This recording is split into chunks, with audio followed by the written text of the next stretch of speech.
ఈరోజు మీరు చేసిన తప్పని చెప్పిన తర్వాత కనీసం పశ్చాత్తాపం లేదు. దానికి ఎదురుగా మేమే మునగాళ్ళం, మేమే ఇంత డబ్బు ఖర్చు పెట్టి కట్టాము, మాలాగా మీరు కట్టలేరని ఎదురుదాడి చేస్తుంటే ఇంక ఇటువంటి వాళ్ళకి ఏం సమాధానం చెప్పాలి?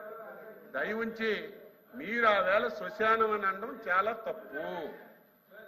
శ్మశానం అన్న వాళ్ళు ఈ ప్రాంతానికి 5 సంవత్సరాలు మీరు రాకపోతే శ్మశానం అంటే దానికి అర్థం ఉంటుంది. శ్మశానం అని అన్ని రోజు కూడా శ్మశానంలో మాట్లాడారు మీరు, అది నా బాధ.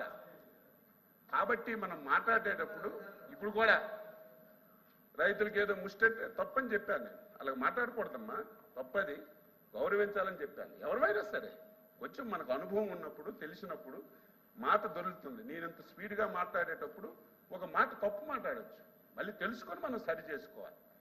కొత్త వాళ్ళకి తెలియకపోవచ్చు, మీరు సీనియర్. నా బాధ అంతా ఏంటంటే ఆయనకి తెలియకపోయినా 5 సంవత్సరాలు ఈ రాష్ట్రాన్ని కళ్ళ ముందు చాలా తప్పులు మీకు కూడా తెలుసు.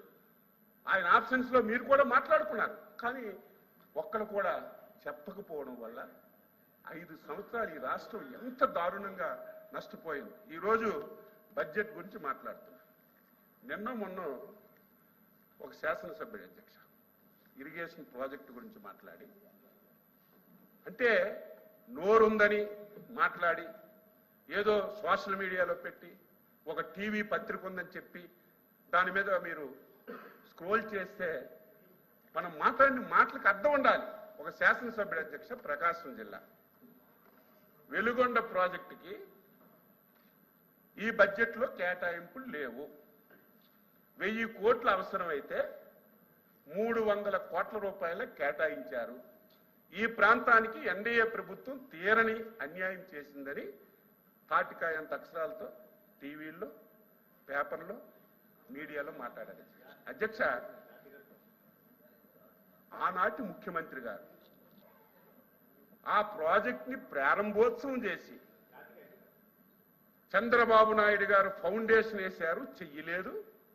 5 సంవత్సరాల్లో నేనే దగ్గరుండి తవ్వి గొలికి నీరు ఈరోజు వెలిగొండ ప్రాజెక్టులోకి తీసుకెళ్లాను. ఈరోజు జాతికి అంకితం చేస్తున్నానని అచ్చెన్నాయుడు గారు నేను చెప్పడం కాదు, అరగంట టైం ఇస్తే ఆ వీడియోలన్నీ మీరు చూడొచ్చు. అంటే ఒక ప్రాజెక్టుకి కనీసం పూర్తి కాకుండా ఎన్నికల్లో లబ్ధి పొందడానికి ఆ ప్రాజెక్ట్ ఓపెన్ చేస్తే డబ్బులు ఎందుకు? జాతికి అంకితం చేసిన తర్వాత బడ్జెట్లో డబ్బులు ఎందుకు నేను అడుగుతున్నాను? అవసరమేముంది చెప్పండి మీరే. ఒక ప్రాజెక్ట్ ఒక ముఖ్యమంత్రి జాతికి అంకితం చేసిన తర్వాత మళ్ళీ అదే ప్రాజెక్టుకి బడ్జెట్లో కేటాయింపులు ఎవరైనా పెడతారా? అయినా సరే అది ఎలక్షన్ గురించి, స్టంట్ గురించి పెట్టారని. వెలుగొండ ప్రాజెక్టు ఆ జిల్లాకి ఎప్పటి నుంచి అవసరం అని చెప్పి 1000 కోట్లు అవసరం ఉంటే దానికి 300 కోట్ల పరిస్థితి ఏ రకంగా ఉందో మీకు తెలియదా? ఈరోజు మా సోదరుడు రవికుమార్ గారు మాట్లాడుతున్నారు, ఉద్యోగస్తులకు ఏమీ చేయలేదని తీవ్రమైనటువంటి అసంతృప్తిలో ఉన్నారట. 5 సంవత్సరాలు మంత్రి గారు దయచేసి ఒక్క రోజైనా ఆలోచన చేయాలి. ఒక్క రోజైనా బడ్జెట్ గురించి బడ్జెట్ అధ్యక్ష మాట్లాడారు, డివిజన్ అయితే ఉంది, మాట్లాడారు అధ్యక్ష. అర్థం చేసుకోండి. ఒక్క రోజైనా 1వ తారీఖు జీతం ఇచ్చారా? ఎంత బాధ! ఉద్యోగస్తులు పిల్లల పెళ్లిళ్ళ గురించి, ఆరోగ్యం గురించి దాచుకున్న డబ్బులు కూడా తీసుకొని ఈ రోజుకి ఇవ్వకపోతే ఉద్యోగస్తులు బాధపడుతుంటే అన్ని చేశామని చెప్పడం లేదు.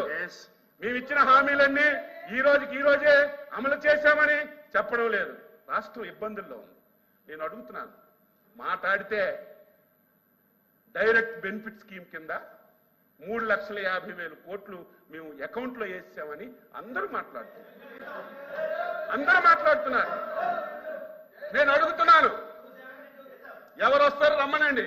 ఇప్పుడు 6 లక్షల కోట్లు అప్పు అంటున్నారు తాటికాయంత అక్షరాలతో. మీకు ఒకవేళ అర్థం కాకపోతే బ్లాక్ బోర్డు ఒకటి తెచ్చి 2019-24లో మీరు ఎక్కడెక్కడ ఎంత అప్పులు వాడారో అన్ని మేము పెడతాం.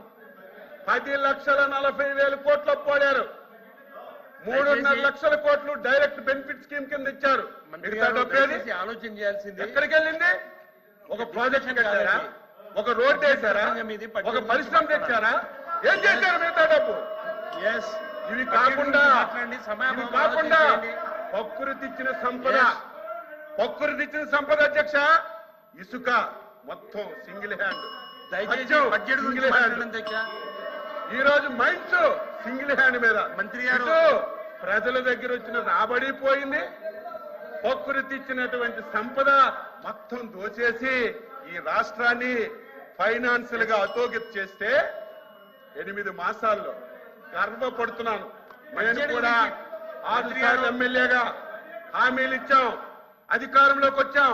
పరిస్థితి చూస్తే దారుణంగా ఉంది. మనం చేయగలం, మంత్రి గారు మీరు హామీలు నెరవేర్చగలమా ప్రభుత్వంలో ఉన్నారు. అని ప్రభుత్వం భయపడ్డాం సహకరించవలసిన అధ్యక్ష. అవసరం ఉంది. ఈ దేశంలో దయచేసి మీరు అర్థం చేసుకోండి. 29 రాష్ట్రాలు దయచేసి ఉన్నాయి. ఈ బడ్జెట్ సమయాన్ని ఛాలెంజ్ మీరు చేసి రాజకీయ చెప్తున్నాను. ప్రచారం చేయడం 4,000 రూపాయలు పెన్షన్ ఈ దేశంలో ఎక్కడైనా ఇచ్చారా? చెప్పకూడదు. దయచేసి ఏ రాష్ట్రంలో ఇచ్చారా? దయచేసి సహకరించమని మనవి హైయెస్ట్ చేస్తున్నాను. 1,200 సహకరించమని మనవి ఇస్తున్నారు. ఒక చేస్తున్నాను. రాష్ట్రంలో 2,200 ఇస్తున్నారు. 4,000 రూపాయల పెన్షన్. బడ్జెట్ 64 లక్షల మందికి 1వ తారీఖే ఇంటికిచ్చి పెన్షన్లు ఇస్తున్నాం.